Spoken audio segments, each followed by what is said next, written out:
Welcome to your cozy corner of calm. Here, you'll find gentle stories and the soothing sound of rain, created to help you unwind, ease your thoughts, and drift peacefully into sleep. If this space brings you comfort, consider subscribing so you'll always have a quiet place to return to. Now, make yourself comfortable, close your eyes, and let tonight's story carry you gently into rest. The idea that the extraordinary narrative which has been called the Joyce Armstrong Fragment is an elaborate practical joke evolved by some unknown person, cursed by a perverted and sinister sense of humor, has now been abandoned by all who have examined the matter. The most macabre and imaginative of plotters would hesitate before linking his morbid fancies with the unquestioned and tragic facts which reinforce the statement. Though the assertions contained in it are amazing and even monstrous, it is nonetheless forcing itself upon the general intelligence that they are true, and that we must readjust our ideas to the new situation. This world of ours appears to be separated by a slight and precarious margin of safety from a most singular and unexpected danger. I will endeavor in this narrative, which reproduces the original document in its necessarily somewhat fragmentary form, to lay before the reader the whole of the facts up to date, prefacing my statement by saying that if there be any who doubt the narrative of Joyce Armstrong, there can be no question at all as to the facts concerning Lieutenant Myrtle R.N. and Mr. Hayconger, who undoubtedly met their end in the manner described. The Joyce Armstrong fragment was found in the field which is called Lower Haycock, lying 1 mile to the westward of the village of Withyham upon the Kent and Sussex border. It was on the 15th September last that an agricultural laborer, James Flynn, in the employment of Matthew Dodd, farmer of the Chauntry Farm, Withyham, perceived a briar pipe lying near the footpath which skirts the hedge in Lower Haycock. A few paces farther on, he picked up a pair of broken binocular glasses. Finally, among some nettles in the ditch, he caught sight of a flat canvas-backed book, which proved to be a notebook with detachable leaves, some of which had come loose and were fluttering along the base of the hedge. These he collected, but some, including the first, were never recovered, and leave a deplorable hiatus in this all-important statement. The notebook was taken by the laborer to his master, who in turn showed it to Dr. J.H. Atherton of Harvard. This gentleman at once recognized the need for an expert examination, and the manuscript was forwarded to the Aero Club in London, where it now lies. The first 2 pages of the manuscript are missing. There is also one torn away at the end of the narrative, though none of these affect the general coherence of the story. It is conjectured that the missing opening is concerned with the record of Mr. Joyce Armstrong's qualifications as an aeronaut, which can be gathered from other sources and are admitted to be unsurpassed among the air pilots of England. For many years he has been looked upon as among the most daring and the most intellectual of flying men, a combination which has enabled him to both invent and test several new devices, including the common gyroscopic attachment, which is known by his name, Deacon. The main body of the manuscript is written neatly in ink, but the last few lines are in pencil, and are so ragged as to be hardly legible. Exactly, in fact, as they might be expected to appear if they were scribbled off hurriedly from the seat of a moving aeroplane. There are, it may be added, several stains, both on the last page and on the outside cover, which have been pronounced by the Home Office experts to be blood, probably human and certainly mammalian. The fact that something closely resembling the organism of malaria was discovered in this blood, and that Joyce Armstrong is known to have suffered from intermittent fever, is a remarkable example of the new weapons which modern science has placed in the hands of our detectives. And now a word as to the personality of the author of this epoch-making statement. Joyce Armstrong, according to the few friends who really knew something of the man, was a poet and a dreamer, as well as a mechanic and an inventor. He was a man of considerable wealth, much of which he had spent in the pursuit of his aeronautical hobby. He had 4 private aeroplanes in his hangars near Devizes, and is said to have made no fewer than 170 ascents in the course of last year. He was a retiring man with dark moods, in which he would avoid the society of his fellows. Captain Dangerfield, who knew him better than anyone, says that there were times when his eccentricity threatened to develop into something more serious. His habit of carrying a shotgun with him in his aeroplane was one manifestation of it. Another was the morbid effect which the fall of Lieutenant Myrtle had upon his mind. Myrtle, who was attempting the height record, fell from an altitude of something over 30,000 feet. Horrible to narrate, his head was entirely obliterated, though his body and limbs preserved their configuration.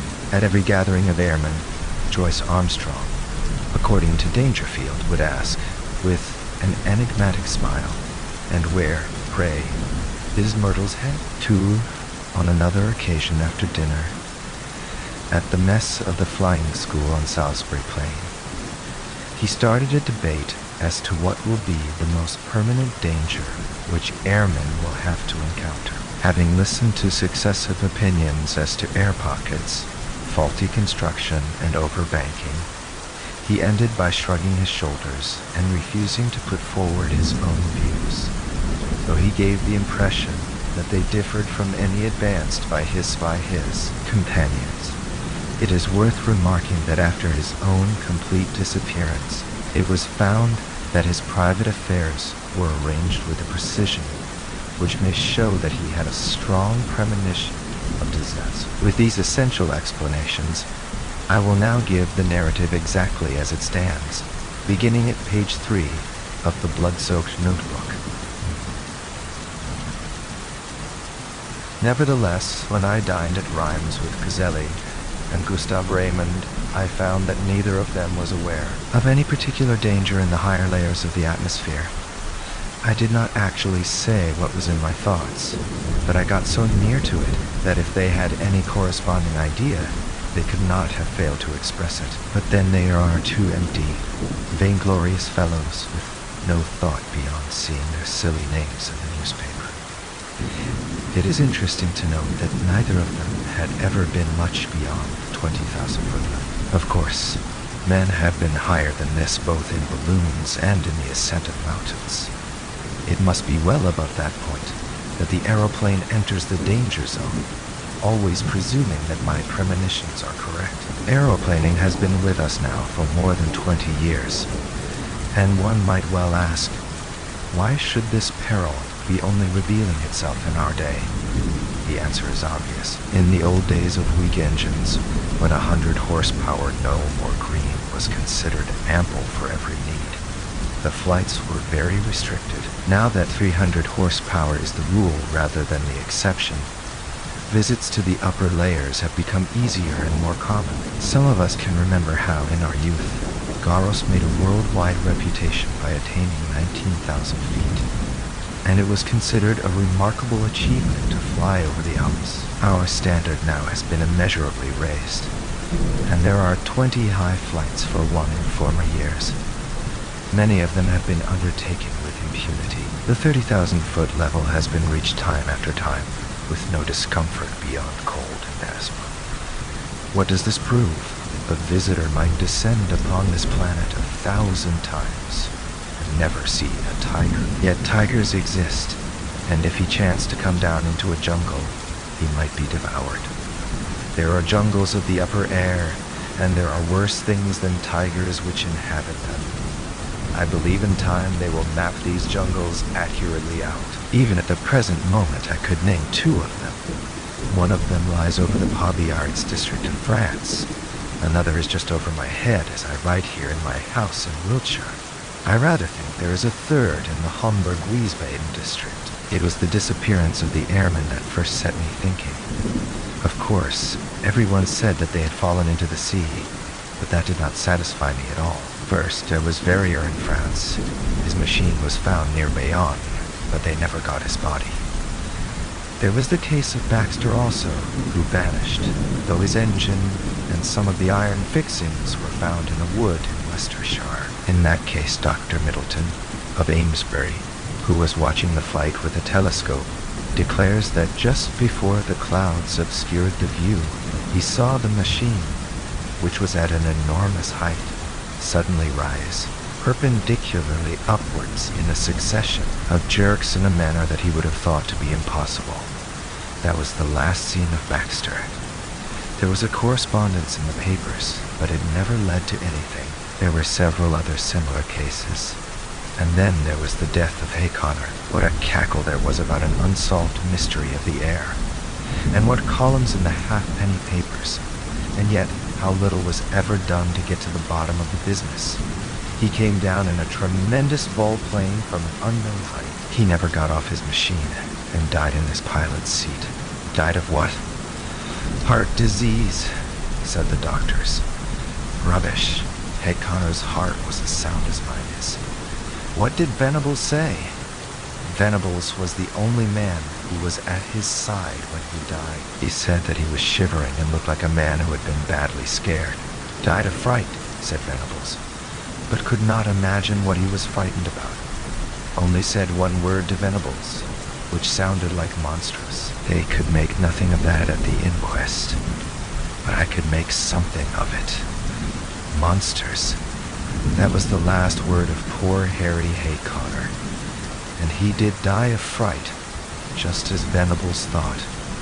And then there was Myrtle's head. Do you really believe? Does anybody really believe that a man's head could be driven clean into his body by the force of a fall? Well, perhaps it may be possible. But I, for one, have never believed that it was so with Myrtle. And the grease upon his clothes, all slimy with grease, said somebody at the inquest. Queer that nobody got thinking after that.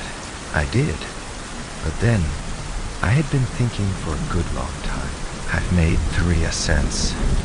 How Dangerfield used to chaff me about my shotgun. But I've never been high enough. Now, with this new, light Paul Verner machine and its 175 Roper, I should easily touch the 30,000 tomorrow.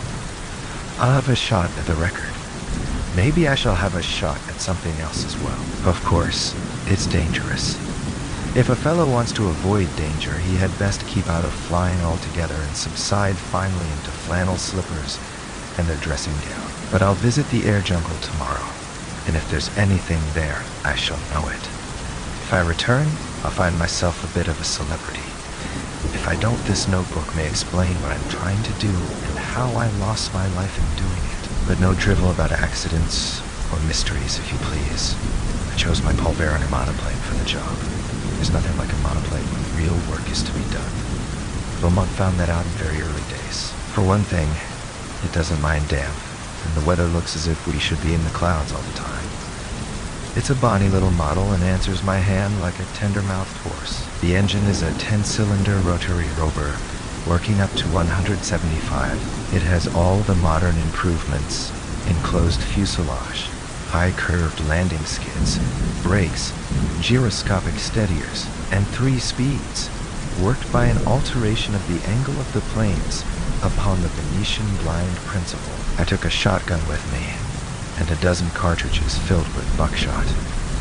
You should have seen the face of Perkins, my old mechanic, when I directed him to put them in. I was dressed like an Arctic explorer, with 2 jerseys under my overalls, thick socks inside my padded boots, a storm cap with flaps, and my top goggles. It was stifling outside the hangars, but I was going for the summit of the Himalayas, and had to dress for the part. Perkins knew there was something on, and implored me to take him with me. Perhaps I should if I were using the biplane, but a monoplane is a one-man show, if you want to get the last foot of life out of it. Of course, I took an oxygen bag. The man who goes for the altitude record without one will either be frozen or smothered, or both. I had a good look at the planes, the rudder bar, and the elevating lever before I got in. Everything was in order so far as I could see. Then I switched on my engine and found that she was running sweetly. When they let her go, she rose almost at once upon the lowest speed. I circled my home field once or twice just to warm her up, and then with a wave to Perkins and the others, I flattened out my planes and put her on her highest. She skimmed like a swallow down wind for 8 or 10 miles until I turned her nose up a little. and she began to climb in a great spiral for the cloud bank above me. It's all important to rise slowly and adapt yourself to the pressure as you go. It was a close, warm day for an English September, and there was the hush and heaviness of impending rain. Now and then there came sudden puffs of wind from the southwest, one of them so gusty and unexpected that it caught me napping and turned me half round for an instant. I remember the time when gusts and whirls and air pockets used to be things of danger, before we learned to put an overmastering power into our engines. Just as I reached the cloud banks, with the altimeter marking 3,000, down came the rain. My word, how it poured. It drummed upon my wings and lashed against my face, blurring my glasses so that I could hardly see. I got down onto a low speed, for it was painful to travel against it. As I got higher, it became hail, and I had to turn tail to it. One of my cylinders was out of action. A dirty plug, I should imagine. But still, I was rising steadily with plenty of power. After a bit, the trouble passed, whatever it was, and I heard the full, deep-throated purr. The 10 singing as one. That's where the beauty of our modern silencers comes in. We can at last control our engines by ear. How they squeal and squeak and sob when they are in trouble. All those cries for help were wasted in the old days, when every sound was swallowed up by the monstrous racket of the machine. If only the early aviators could come back to see the beauty and perfection of the mechanism which had been bought at the cost of their lives. About 9:30, I was nearing the clouds. Down below me, all blurred and shadowed with rain, lay the vast expanse of Salisbury Plain. Half a dozen flying machines were doing hack work at the 1,000-foot level, looking like little black swallows against the green background. I dare say they were wondering what I was doing up in Cloudland. Suddenly a gray curtain drew across beneath me, and the wet folds of vapors were swirling round my face.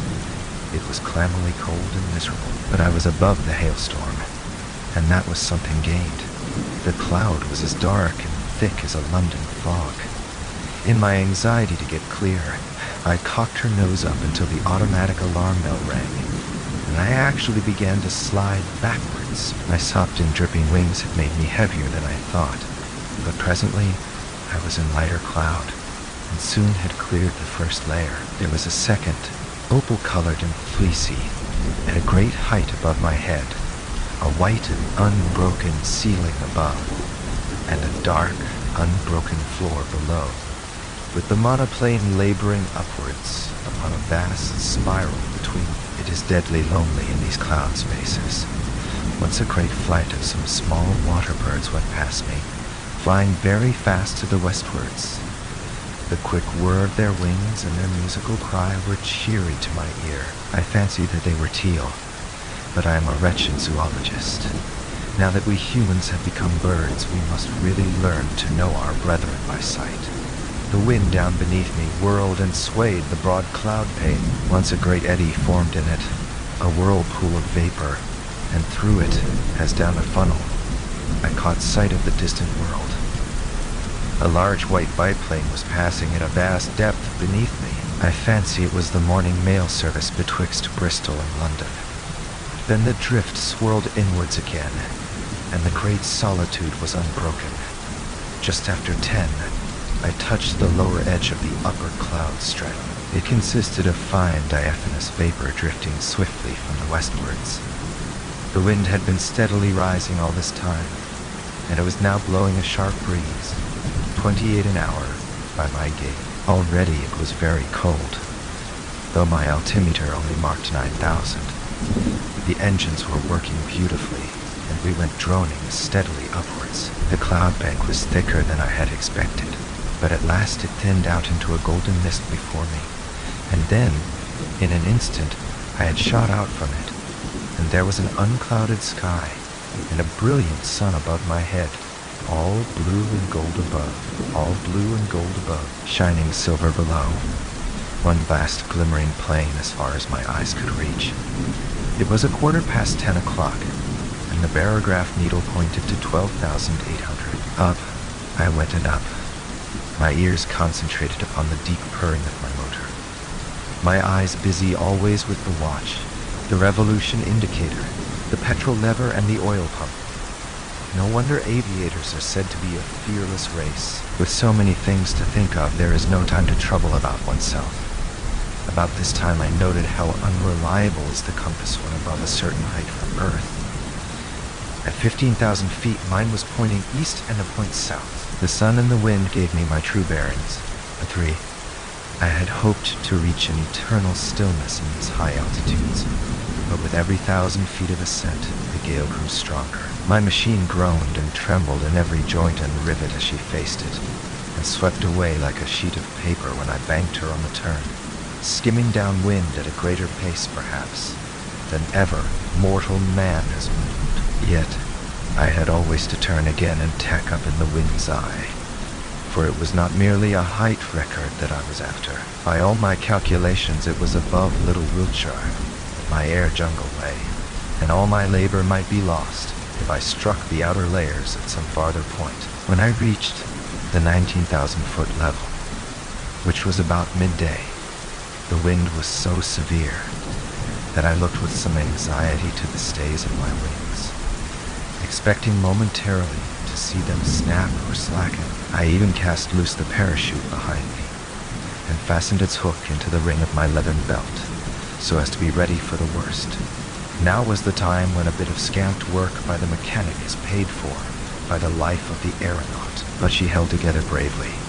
Every cord and strut was humming and vibrating like so many harp strings. But it was glorious to see how, for all the beating and the buffeting, she was still the conqueror of nature, mistress of the sky. There is surely something divine in man himself, that he should rise so superior to the limitations which creation seemed to impose.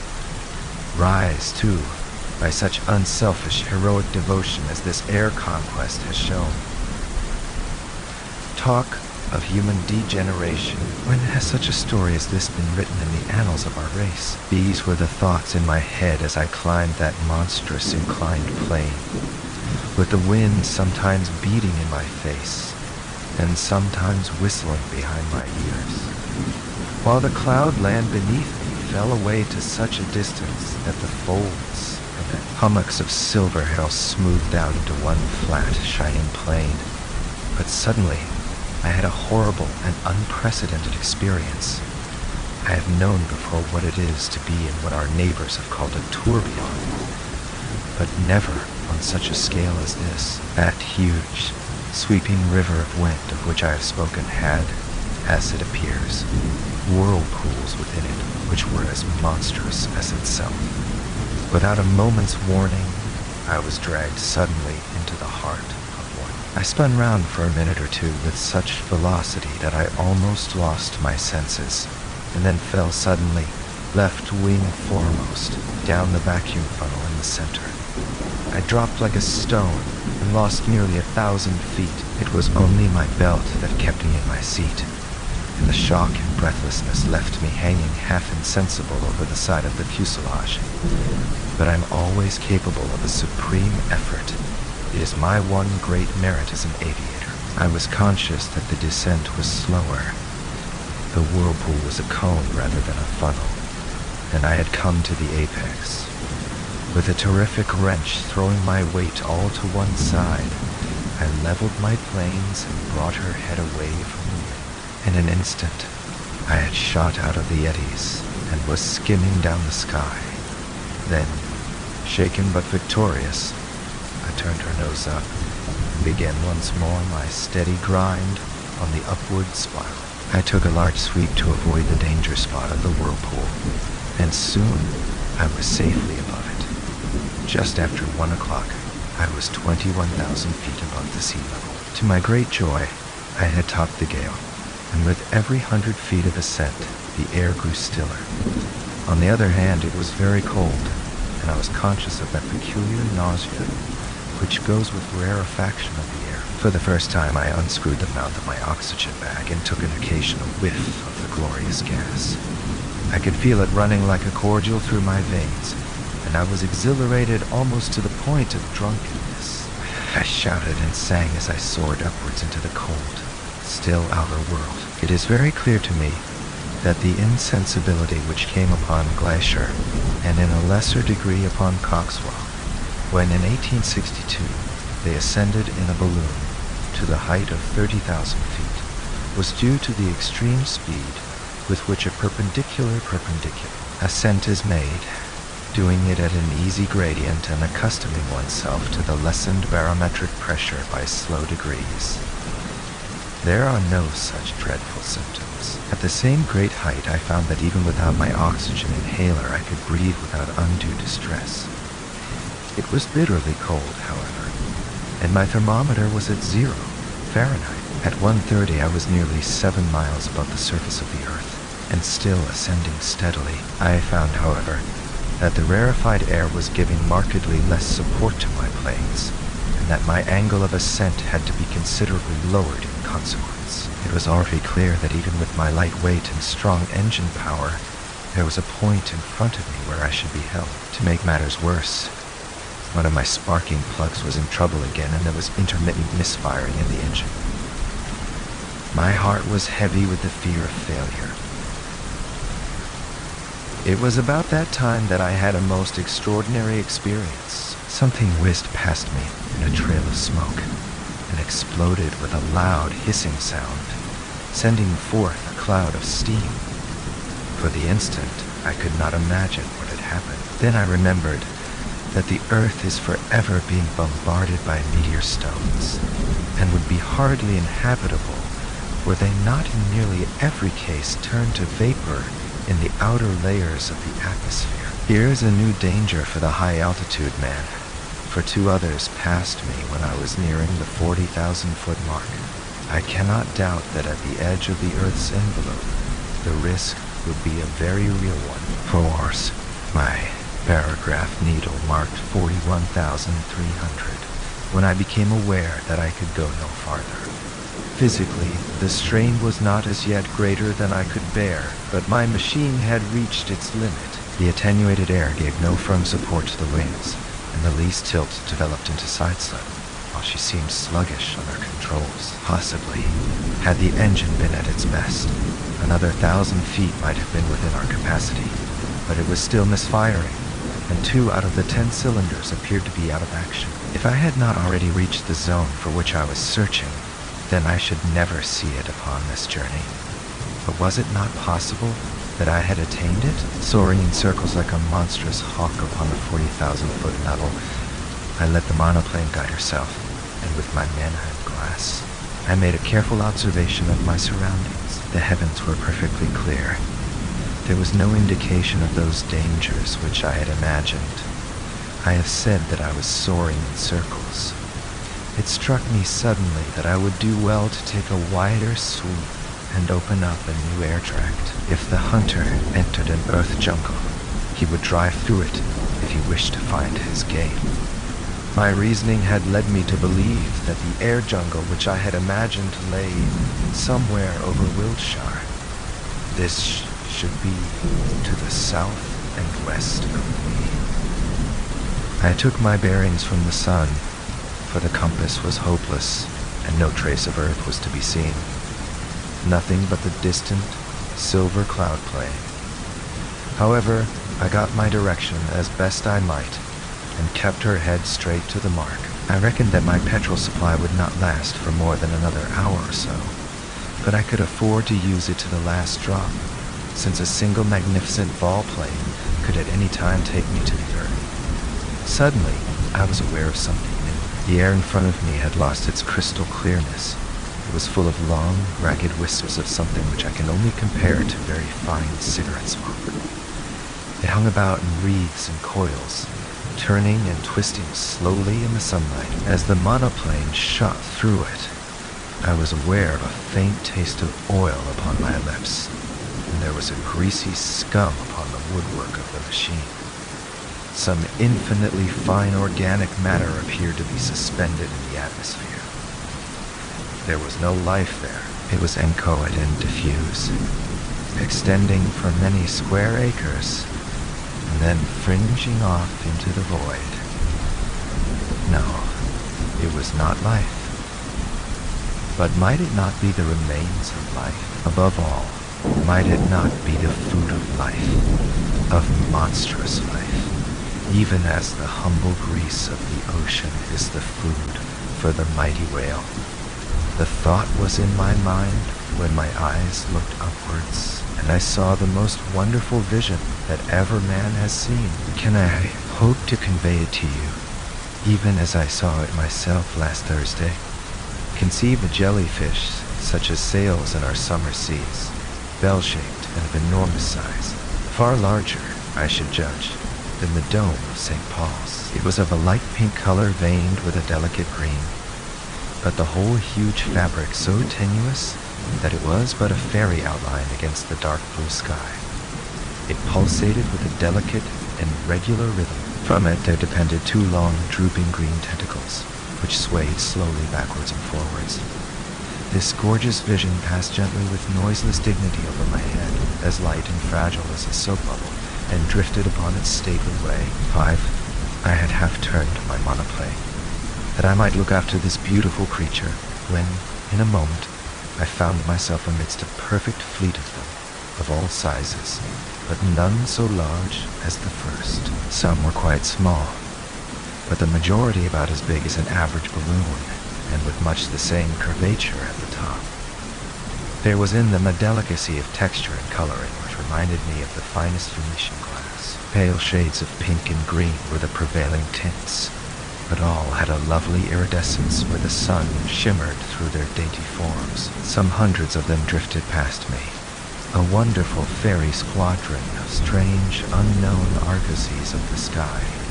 Creatures whose forms and substance were so attuned to these pure heights that one could not conceive anything so delicate within actual sight or sound of earth. But soon my attention was drawn to a new phenomenon, the serpents of the outer air. These were long, thin, fantastic coils of vapor-like material, which turned and twisted with great speed, flying round and round at such a pace that the eyes could hardly follow them. Some of these ghost-like creatures were 20 or 30 feet long, but it was difficult to tell their girth, for their outline was so hazy that it seemed to fade away into the air around them. These air snakes were of a very light gray or smoke color, with some darker lines within, which gave the impression of a definite organism. One of them whisked past my very face, and I was conscious of a cold, clammy contact, but their composition was so unsubstantial that I could not connect them with any thought of physical danger, any more than the beautiful bell-like creatures which had preceded them. There was no more solidity in their frames than in the floating spume from the broken wave. But a more terrible experience was in store for me. Floating downwards from a great height, there came a purplish patch of vapor, small as I saw it first, but rapidly enlarging as it approached me, until it appeared to be hundreds of square feet in size. Though fashioned of some transparent, jelly-like substance, it was nonetheless of much more definite outline and solid consistence than anything which I had seen before. There were more traces, too, of a physical organization, especially two vast, shadowy circular plates upon either side, which may have been eyes, and a perfectly solid white projection between them, which was as curved and cruel as the beak of a vulture. Oh, 6. The whole aspect of this monster was formidable and threatening, and it kept changing its color from a very light mauve to a dark, angry purple, so thick that it cast a shadow as it drifted between my monoplane and the sun. On the upper curve of its huge body, there were 3 great projections which I can only describe as enormous bubbles, and I was convinced as I looked at them that they were charged with some extremely light gas which served to buoy up the misshapen and semi-solid mass in the rarefied air. The creature moved swiftly along, keeping pace easily with the monoplane, and for 20 miles or more it formed my horrible escort, hovering over me like a bird of prey which is waiting to pounce. Its method of progression, done so swiftly that it was not easy to follow, was to throw out a long, glutinous streamer in front of it, which in turn seemed to draw forward the rest of the writhing body. So elastic and gelatinous was it that never for 2 successive minutes was it the same shape, and yet each change made it more threatening and loathsome than the last.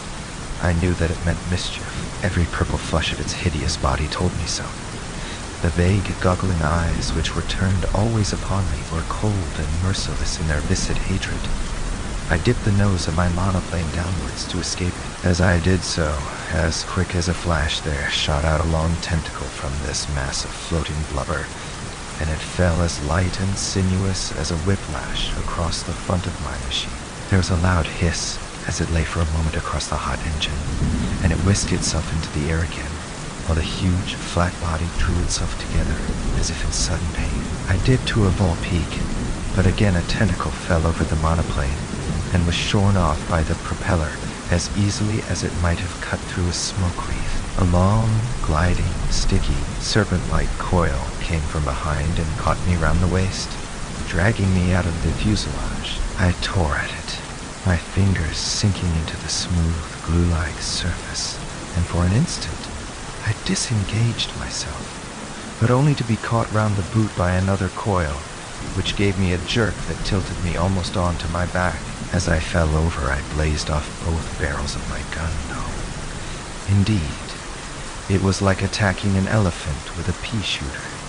To imagine that any human weapon could cripple that mighty bullet. And yet I aimed better than I knew, for, with a loud report, one of the great blisters upon the creature's back exploded with the puncture of the buckshot. It was very clear that my conjecture was right, and that these vast, clear bladders were distended with some lifting gas. For in an instant, the huge, cloud-like body turned sideways, writhing desperately to find its balance, while the white beak snapped and gaped in horrible fury. But already I had shot away on the steepest glide that I dared to attempt, my engine still full on, the flying propeller and the force of gravity shooting me downwards like an aerolite. Far behind me, I saw a dull, purplish smudge growing swiftly smaller and merging into the blue sky behind it. I was safe out of the deadly jungle of the outer air. Once out of danger, I throttled my engine, for nothing tears a machine to pieces quicker than running on full power from a height. It was a glorious spiral volplane from nearly 8 miles of altitude, first to the level of the silver cloud bank, then to that of the storm cloud beneath it, and finally, in beating rain, to the surface of the earth. I saw the Bristol Channel beneath me as I broke from the clouds, but having still some petrol in my tank, I got 20 miles inland before I found myself stranded in a field half a mile from the village of Ashcombe. There I got 3 tins of petrol from a passing motor car, and at 10 minutes past 6 that evening, I alighted gently in my own home meadow at Devizes.